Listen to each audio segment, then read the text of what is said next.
Welcome back listeners, आप सुन रहे हैं 96.6। और ब्रेक से पहले हम बात कर रहे थे डॉक्टर फयाज की पर्सनल ज़ाती ज़िंदगी के हवाले से कि ज़ाती प्रोफेशनली तो आपने माशाल्लाह बहुत ज़्यादा काम इस इदारे में कर रहे हैं और वो नज़र भी आ रहा है। तो अपनी निजी ज़िंदगी को कैसे मैनेज करते हैं? फैमिली आपसे शिकवे शिकायतें तो नहीं करती, और अगर करते हैं तो उन्हें कैसे हैंडल करते हैं? क्योंकि जब आप इतना कुछ यहाँ डिलीवर करते हैं तो फिर ड्रेन ड्रेन ड्रेन तो इतना हो जाता है, तो वो कैसे मैनेज करते हैं? जी जब एडमिनिस्ट्रेटिव काम होते हैं तो उसका टाइम नहीं होता। वो एकेडेमिया में तो ये होता है कि ठीक है, क्लास का टाइम है, क्लास पढ़ाई and then you are free. लेकिन एडमिन के कामों में कई दफ़ा you have to spend lot of time and have to stay till late night as well. तो उसमें डेफिनेटली इश्यूज होते हैं, बट फैमिली नोज के जब आपको रोल बड़ा दिया जाता है तो आपकी रिस्पॉन्सिबिलिटी भी ऐसे ही होती है। वाइस चांसलर से आप ट्रस्ट करते हैं, वेरियस रोल्स देते हैं, प्रोजेक्ट्स देते हैं। तो उसमें जब एग्जीक्यूशन में होते हैं तो कई दफ़ा वो टाइम का बाहर नहीं होता, टाइम लिमिट नहीं होती। डॉक्टर फैज, बहुत सारे बच्चे अपने असातिज़ा से मुतासर होते हैं, उनके पढ़ाने के अंदाज से, उनके इल्म और फ़हम और फ़रासत से। तो इसी तरह असातिज़ा भी तो कभी स्टूडेंट के रोल में होते हैं। तो जब आप तालिब इल्मी के ज़माने थे, तो क्या चीज़ें आपको अट्रैक्ट करती थी? किन चीज़ों से आप इम्प्रेस होते थे? और आपको अपने असातिज़ा में क्या बात अच्छी लगती थी? वेल थोड़ा डिफरेंस जो फील होता है वो जब I mean I did my masters matriculation, I pass my matriculation back in 98। हुँ, तो टीचर्स की जो एक एफिलिएशन होती है वो बहुत स्ट्रॉन्ग थी।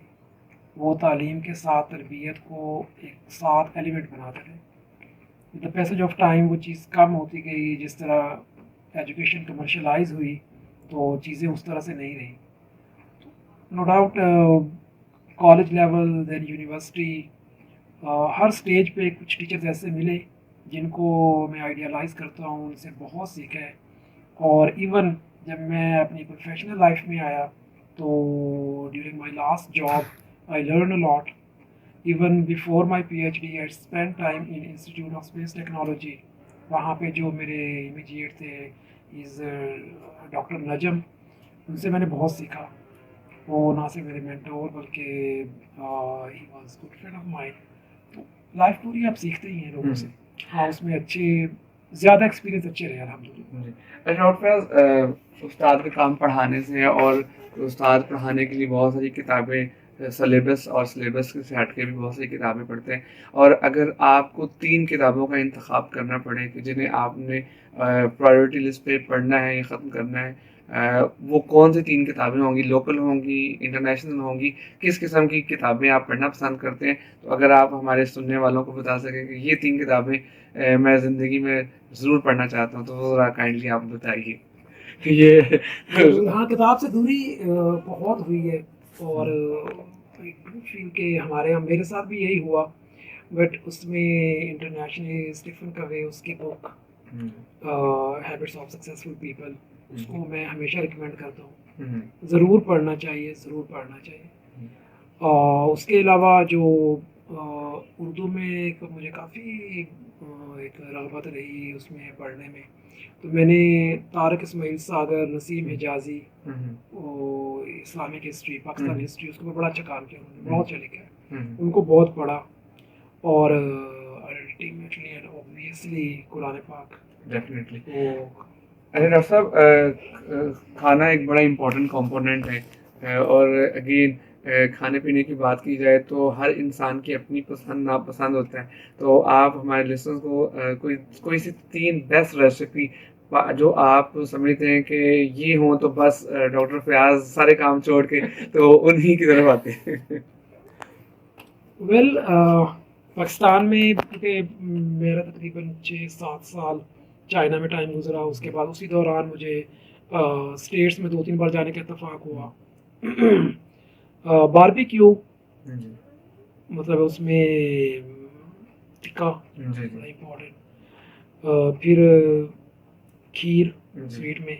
हुँ, और मैंने जिस चीज़ को बहुत बहुत इंजॉय किया वो चाइना में एक डिश उनकी होती है, हॉट पॉट। हुँ, हुँ। Hot pot. हॉट पॉट और हुँ, बहुत डिलीशियस डिश, हम्म, मैं उसको अगर मिस करता हूँ यहाँ पे चाइना की चीज़ों में, तो उसमें एक वो भी है। हम्म, तो आई मीन जो चाइना जाते हैं लोग, हमारे कई स्टूडेंट्स, कोलीग्स, दोस्त वहाँ पढ़ रहे हैं, पढ़ के आ चुके हैं, तो that is a good dish. Doctor Fayaz, एक और पर्सनल सा सवाल है, क्योंकि हमने आपसे बहुत इल्मी बातें की। हर एक उस्ताद एक रोल मॉडल होता है अपने शागिर्दों के लिए, अपने तालिब इल्मों के लिए। और ना सिर्फ वो अपने इल्म और फ़हम की वजह से रोल मॉडल होता है, बल्कि वो अपने किरदार, अपने एक लाइफ स्टाइल से भी स्टूडेंट्स को मोटिवेशन देता है। डॉक्टर फयाज, आप दिखने में तो स्लिम, रेडियो पे तो शायद लोग आपको देख नहीं सकते, लेकिन माशाल्लाह यू आर क्वाइट स्मार्ट। आपकी फिटनेस का राज क्या है? कोई राज नहीं है। मैं कुछ लोगों की फिजिक होती है, वो हम्म, जो खा लें, जितना खा लें, वो हम्म, उनको आई मीन वो मोटे नहीं होते, बढ़ते नहीं हैं। हम्म, अल्हम्दुलिल्लाह मैं उन्हीं में हूँ। एक एक कोशिश होती है कि हैबिट डेवलप की, फिर दरम्यान में ब्रेक आ गया कि वॉक शाम की, हम्म, शाम को या सुबह कोई टाइम भी हो तो वॉक कर ली जाए। हम्म, अदरवाइज वो कोई ख़ास नहीं है, हम्म। मेरी फिजिक ही इसके साथ। अच्छा, माशाल्लाह, यू आर ब्लेस्ड। जी ब्लेस्ड। और गुफ्तगू को आखिरी हिस्से में लेके चलते हैं। डॉक्टर फयाज, जिस मुल्क में रहते हैं, जहाँ जिस खत्ते में हम पैदा होते हैं, अल्टीमेटली आप पाकिस्तान से बाहर गए, इल्म हासिल किया अपना, और उसके बाद पाकिस्तान वापस आए और अपने खिदमत सर अंजाम दे रहे हैं। जिस मुल्क में हम पैदा होते हैं, उसके साथ हमारी एक नेचुरल वाबस्तगी होती है। और इस सारे सिनारियों के अंदर अगर कुछ चीज़ गलत हो तो हमें तकलीफ पहुंचती है, और कोई अच्छी चीज़ हो तो हम उसे अप्रिशिएट करते हैं। एज बीइंग पाकिस्तानी, आप पाकिस्तान की क्यों एक प्रॉब्लम जिसे आप समझते हैं ये सबसे बड़ी प्रॉब्लम है, अगर इसे एड्रेस कर लिया जाए तो पाकिस्तान के बाकी मसाइल हल हो जाए? वेल सेड जी। पूरी दुनिया में, हर कंट्री में मसाइल तो होते हैं, बट इट डजंट मीन कि हम उससे दूर हटते जाएं। हमें यही रहना है, इन्हीं मसाइल को हमने ही हल करना है। आज वो डॉक्टर साकिब साहब आए हुए थे, अखवात वालों ने बड़ी प्यारी बात की कि नेगेटिविटी प्रोपोगेट होती है और बहुत तेज़ी से होती है, और पॉजिटिविटी अमूमन छुप जाती है। हमारे यहाँ अल्हम्दुलिल्लाह पॉजिटिव चीज़ें बहुत हो रही हैं। जो नेगेटिविटी प्रोपोगेट होती है उसकी नो डाउट कहीं पे कुछ ना कुछ एलिमेंट्स होते हैं, लेकिन पूरी दुनिया में एक चीज़ बड़ी कॉमन है, लोग कॉमन ने तरक्की की, उसका एक बेसिक राज तालीम। अगर हम अपने एजुकेशन सिस्टम को from I mean grade 1 to PhD align करें, और उसके लिए ज़रूरी नहीं है कि हम अपना एक सिस्टम डेवलप करें और एक्सपीरियंसेस करें। हम जो well established, well developed system है, किसी एक सिस्टम को रोल मॉडल बना के उसके मुताबिक अपना सिस्टम डालें, उसके मुताबिक बनाएं, लेकिन वो एक आई मीन एक ही सिस्टम हो पूरे कंट्री के लिए। उससे आपके तालीम का स्टैंडर्ड बेहतर होगा, लोगों को तालीम आएगी तो शऊर आएगा, शऊर आएगा तो हर चीज़ खुद ब खुद सेटल होगी। बिल्कुल, आपके नज़दीक तालीम ही तमाम मसाइल का हल है? अगर अच्छी तालीम हो, ये आपके सामने है। चाइना में मैंने स्पेंड टाइम ओवर देयर, तो हम अक्सर देखते हैं कि वहाँ पे भी आबादी बहुत है, वहाँ पे भी मसाइल हैं।